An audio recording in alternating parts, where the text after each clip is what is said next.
গ্রাউন্ডের বাগান থেকে পেঁপে পেড়ে এনেছি, আর এটা তো ছাদ বাগান থেকে এতগুলো তোরই নিয়েছি, তেজপাতা এবং আমার চাল কুমড়ো গাছে দেখুন একটা বড় চাল কুমড়ো হয়েছিল, আমি দেখতেই পাইনি।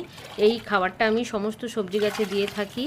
এটা হচ্ছে চাল ধোয়া, ডাল ধোয়া জল, বাসি ভাতের মাড় এবং তার সাথে পেঁয়াজের খোসা, কলার খোসা এবং ড্রাগন ফলের খোসা সব কিছু ভেজানো ছিল।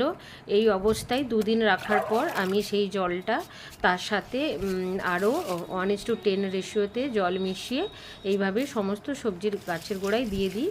দেখুন এইভাবে আমি পেঁপে গাছেও দিলাম, কুমড়ো গাছেও দিলাম, সমস্ত রকম সবজি গাছে এই খাবারটা যদি আপনারা দেন। এখানে দেখুন কত বড় ঝিঙে হয়ে আছে, এই প্লাস্টিক ক্রেটের মধ্যে ঝিঙে গাছটা রয়েছে।